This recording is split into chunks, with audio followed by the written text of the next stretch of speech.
অন্তর্বর্তীকালীন সরকার এই সাম্যদের আন্দোলনের মধ্য দিয়ে এই ক্ষমতার মসনদে বসে আছে।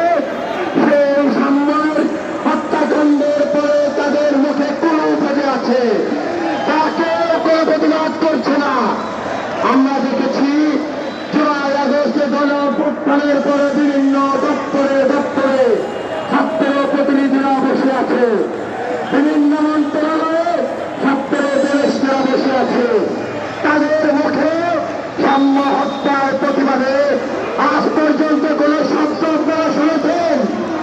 যদি না শুনে থাকেন তাহলে কি তারা এই জুলাই আগস্টে যে গণঅভ্যুত্থান দ্রুত সময়ের মধ্যে সামনে হত্যাকাণ্ডে করা যেত তাদেরকে গ্রেফতার করে আইনের আওতায় নিয়ে আসতে না পারেন, আমরা কিন্তু কোথায় যাব?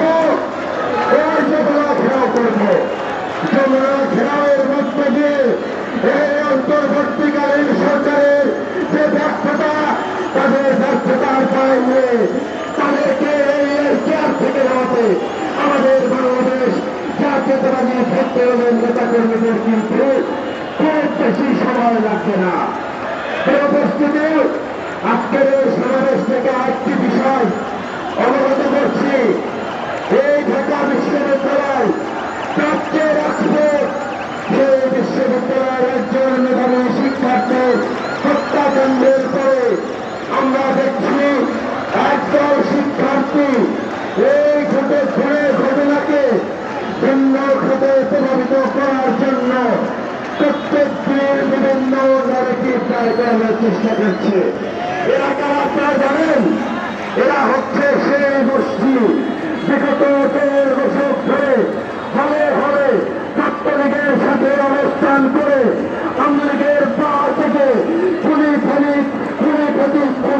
হাসিনাকে এই মসনদে দীর্ঘায়িত করতে যারা শক্তি জুগেছিল সেই শক্তি 5 তারিখের দ্বারা সামনে সারিতে থাকার চেষ্টা করে।